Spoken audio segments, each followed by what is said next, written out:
Hi, welcome back to Pranav Cine Talks. ഇന്ന് പറയാൻ വേണ്ടി പോകുന്നത് ഒരു സിനിമയുടെ റിവ്യൂ ആണ്. ദാസ് ക ദംകി എന്ന് പറയുന്ന ഒരു തെലുങ്ക് സിനിമയെ പറ്റിയാണ് പറയാൻ വേണ്ടി പോകുന്നത്. ഞാൻ കണ്ടത് ഈ സിനിമയുടെ ഒരു തമിഴ് ഡബ്ബിംഗ് വെർഷൻ ഞാൻ കണ്ടത്. അത്യാവശ്യം നല്ലൊരു ഡബ്ബിംഗ് ആയിരുന്നു. വിശ്വക് സെൻ എന്ന് പറയുന്ന ഒരു സംവിധായകൻ തിരക്കഥ എഴുതി സംവിധാനം ചെയ്ത് അദ്ദേഹം തന്നെ പ്രധാനപ്പെട്ട കൊടുത്ത സിനിമയാണ് ദാസ് ക ദംകി. നിവേദ പേത്തുരാജാണ് ഈ സിനിമയിൽ നായികയായിട്ട് വരുന്നത്. ഓക്കെ, അപ്പോൾ ഈ സിനിമ എന്താണ് പറഞ്ഞു വെച്ച് കഴിഞ്ഞാൽ, എന്താണ് കഥ നോക്കിക്കഴിഞ്ഞാൽ, നമ്മുടെ നായകൻ ഒരു സാധാരണക്കാരനാണ്. കാരണം പുള്ളിക്കാരൻ ഒരു സ്റ്റാർ ഹോളിലൊക്കെ ജോലി ചെയ്ത് അത്യാവശ്യം കുറേ സാമ്പത്തികമായിട്ട് ബുദ്ധിമുട്ടും കാര്യങ്ങളൊക്കെ അനുഭവിച്ച് ഇങ്ങനെ പോണ ഒരാളായിട്ട് അവതരിപ്പിച്ചിരിക്കുന്നത്. ഇയാൾക്ക് ലക്ഷ്യമുണ്ട്. കാരണം ഈ പുള്ളിക്കാരന് ദിനം പ്രതി ഇപ്പോൾ ഈ ഒരു ഭയങ്കര കാശുകാരനെ ആവണം, കാശ് സമ്പാദിക്കണം എന്നൊക്കെ ഉള്ള ലക്ഷ്യം ലൈഫൊക്കെ വന്നൊക്കെ പറഞ്ഞിങ്ങനെ ആ ഹോട്ടലിൽ ഒരു വിശ്വാസപ്രകാരം ഇങ്ങനെ വർക്ക് ചെയ്തുകൊണ്ടിരുന്ന ഒരാളാണ് നമ്മുടെ നായകൻ. അപ്പോഴാണ് നായികയെ വരുന്ന നിവേദ പേത്രാജ് എന്ന് പറഞ്ഞ ഈ ഒരു നായിക നമ്മൾ അവിടെ കാണുന്നത്. പുള്ളിക്കാരൻ ഈ നായകനെ കൺവിൻസ് ചെയ്യിപ്പിക്കുകയാണ് താനൊരു ഭയങ്കര ഒരു ലക്ഷറി ആയിട്ടുള്ള ഒരാളാണെന്നും കാര്യങ്ങളിങ്ങനെ കൺവിൻസ് ചെയ്ത് കൊണ്ടുപോയിക്കൊണ്ടിരിക്കുകയാണ്. അപ്പം അവിടെ വെച്ച് ഈ സിനിമയിലെ ഏറ്റവും പ്രധാനമായിട്ട് കുറേ ട്വിസ്റ്റും കാര്യങ്ങളൊക്കെ ഉണ്ട്. പക്ഷേ സിനിമയുടെ തിരക്കഥ ഈ ഒരു കഥ ഉണ്ടെങ്കിലും പക്ഷേ തിരക്കഥയിലേക്ക് വന്ന സമയത്ത് ഭയങ്കര പോരായ്മ തോന്നി. നമ്മൾ കാണുന്ന ഓരോ സീക്വൻസുള്ള പോലും നമുക്ക് അത്രയ്ക്കൊരു ഇമ്പ്രഷൻ തരത്തിലേക്കായി പോയി. പിന്നെ ഒരു മെസ്സേജാണ് ഈ സിനിമ ഒരു മെസ്സേജ് കാര്യങ്ങളൊക്കെ പറഞ്ഞിട്ടുണ്ടെങ്കിൽ പോലും അത്രയ്ക്കൊരു പ്രേക്ഷകനെ പിടിച്ചിട്ടാൻ പറ്റുന്ന രീതിക്ക് ഒന്നുമില്ല. പിന്നെ ട്വിസ്റ്റാണ് പടം.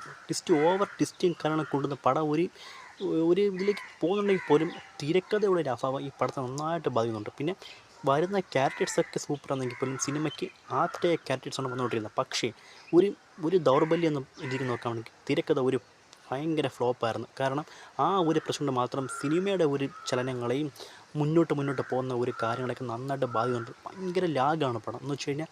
അത്രയും നമ്മൾ പിടിച്ചിരിക്കണം. പക്ഷേ ട്വിസ്റ്റായിട്ട് വന്ന പോയിൻറ്റ്സ് അവിടെ ഇവിടെയൊക്കെ വരുമ്പോൾ അത് ഭയങ്കര ത്രില്ലിങ്ങാണ്. പിന്നെ പ്രധാനമായിട്ടും ഈ നായകൻ ഇതിനകത്തൊരു ഡുവൽ റോളാണ് ചെയ്തുകൊണ്ടിരിക്കുന്നത്. അപ്പോൾ ആ ഒരു രണ്ട് ക്യാരക്ടേഴ്സിൻ്റെ ആ ഒരു മനോഭാവം കാര്യങ്ങളും ബിഹേവിയറുമൊക്കെ ഈ ഒരു വിശാഖ് സെൻ ഈ സ്ക്രീനിൽ വളരെ ഭംഗിയായിട്ട് അവതരിപ്പിച്ചിട്ടുണ്ട്. ആ ഒരു കാര്യം പെർഫെക്റ്റാണ്.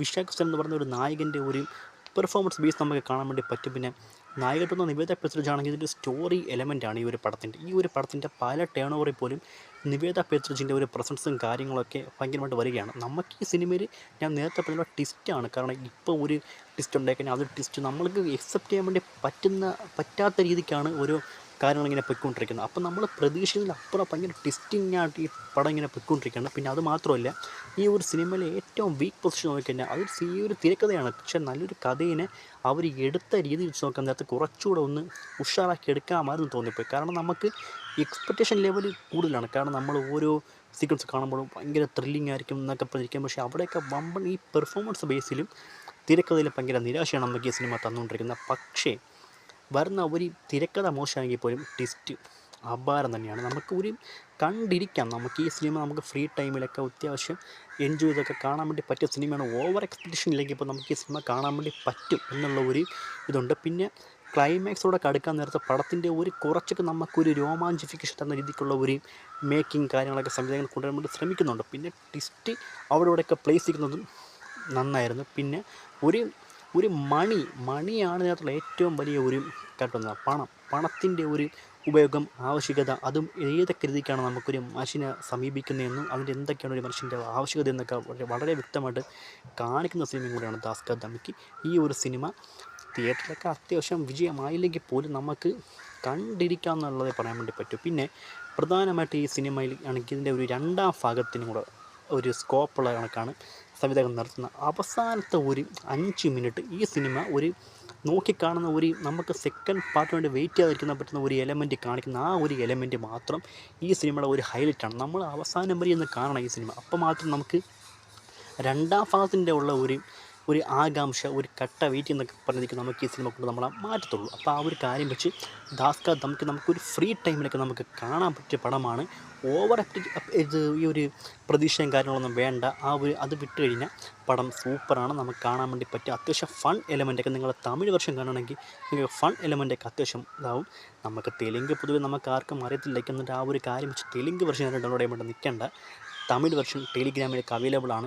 ഇതിൻ്റെ OTT റിലീസ് ശേഷം വന്ന റിവ്യൂ ആണ്. അത് ഞാൻ ഇത്ര ഡീറ്റെയിൽഡായിട്ട് കാര്യങ്ങളൊക്കെ പറഞ്ഞു തരുന്നത്. അപ്പോൾ നിങ്ങൾക്കൊരു ജസ്റ്റ് ടൈം പാസിൽ യൂസ് ചെയ്യാൻ വേണ്ടി പറ്റിയ സിനിമയാണ് ദാസ് ക ദംകി. ഈ സിനിമ ഒരു എൻ്റർടൈൻമെൻറ്റായിട്ട് നമുക്ക് കാണാം. കാരണം നമുക്കൊരു ചിൽ ഔട്ട് ചെയ്യാൻ വേണ്ടി ഇതിലേക്ക് ഈ പടം നമുക്ക് കാണാൻ വേണ്ടി പറ്റും. പക്ഷേ ഒരു സ്റ്റോറി ബേസ് ഉണ്ടെങ്കിൽ പോലും തിരക്കഥ കൊണ്ട് മോശമാക്കിയ സിനിമയാണ് ദാസ് കാ ദംകി. സംവിധായകനും നായകനുമായി ഈ വിശാഖ് ഹസൻ അതിലും കൂടെ കുറച്ചും കൂടെ ഒരു താല്പര്യം കാണിച്ചിരുന്നെങ്കിൽ പടം നമുക്ക് നല്ലൊരു ഇമ്പ്രൂവ്മെൻറ്റ് തരുമായിരുന്നു. നിവേദ പൃഥ്വിരാജ് വന്നിട്ട് ഈ ഒരു സിനിമയുടെ ഒരു മികച്ച ടേണിംഗ് പോയിൻറ്റിലേക്ക് ഒപ്പിക്കൊണ്ടിരിക്കുമ്പോഴും ആ സിനിമയ്ക്ക് വേണ്ടി അവർ 100% അവരെ കൊടുത്തിട്ടുണ്ട്. ആ ഒരു കാര്യം കൂടിയുണ്ട്. പിന്നെ വരുന്ന കുറച്ച് മറ്റ് വ്യക്തികളൊക്കെ ഉണ്ട്. ഇവർക്ക് തെലുങ്ക് ആക്ടേഴ്സാണ്, അവരൊന്നും പേര് അറിയത്തില്ല. ഒരു കാര്യം വെച്ചുകൂടെ പറയാൻ വെച്ചിട്ട് ബുദ്ധിമുട്ടും കാര്യങ്ങളൊക്കെ ഉണ്ട്. സോ അതവിടെ നിൽക്കട്ടെ.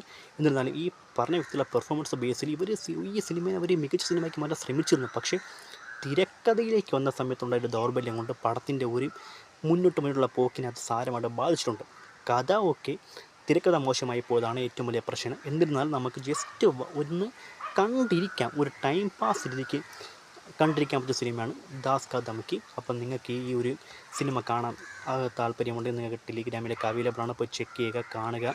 പിന്നെ ഈ വീഡിയോ ഇവിടെ വെച്ച് നിർത്തുകയാണ്. ഇതൊരു സിനിമ റിവ്യൂ ആയിട്ട് ഇപ്പം ഇവിടെ ഇരിക്കട്ടെ. സോ ഈ വീഡിയോ ഇഷ്ടപ്പെടുകയാൽ നിങ്ങൾ ഈ ഒരു വീഡിയോ ലൈക്ക് ചെയ്യുക, ചാനൽ സബ്സ്ക്രൈബ് ചെയ്യുക. ഓക്കെ, അപ്പോൾ മറ്റ് സിനിമയുടെ വിശേഷങ്ങളായിട്ട് ഇനിയും വരുന്നതായിരിക്കും. ഒരു ചാനൽ തുടങ്ങിയിട്ടേ ഉള്ളൂ. ഈ റിവ്യൂവും കാര്യങ്ങളൊക്കെ പറഞ്ഞ എക്സ്പീരിയൻസ് ആയിട്ട് ഞാൻ വരുന്നതേ ഉള്ളൂ. സോ ഇപ്പോൾ ഇത് എന്തെങ്കിലുമൊക്കെ പോരായ്മ നിങ്ങളൊന്ന് അക്സെപ്റ്റ് ചെയ്യുക, നമുക്ക് റെഡിയാക്കാം. സോ അപ്പോൾ ഈ ഒരു വീഡിയോ ഇഷ്ടപ്പെട്ട് കഴിഞ്ഞാൽ ഈ ചാനൽ സബ്സ്ക്രൈബ് ചെയ്യുക, വീഡിയോ ലൈക്ക് ചെയ്യുക, കമൻറ്റ്സ് ചെയ്യുക. ഈ സിനിമ മസ്റ്റായിട്ട് എല്ലാവരും പോയി കാണുക, കണ്ടിട്ട് അതോടെ കാണുക. ഇതാണ് ഈ ഒരു സിനിമയുടെ ഒരു സാരാംശമായിട്ട് ഇങ്ങനെ പോയിക്കൊണ്ടിരിക്കുന്നത്. സോ നമുക്ക് മറ്റൊരു സിനിമയുടെ റിവ്യൂ ആയിട്ടൊക്കെ ഞാൻ ഉടനെ വരുന്നതായിരിക്കും. അതുകൊണ്ട് അപ്പോഴേക്കും this Pranav signing out. Bye. മറക്കാതെ ചാനൽ സബ്സ്ക്രൈബ് ചെയ്യുക, വീഡിയോ ലൈക്ക് ചെയ്യുക.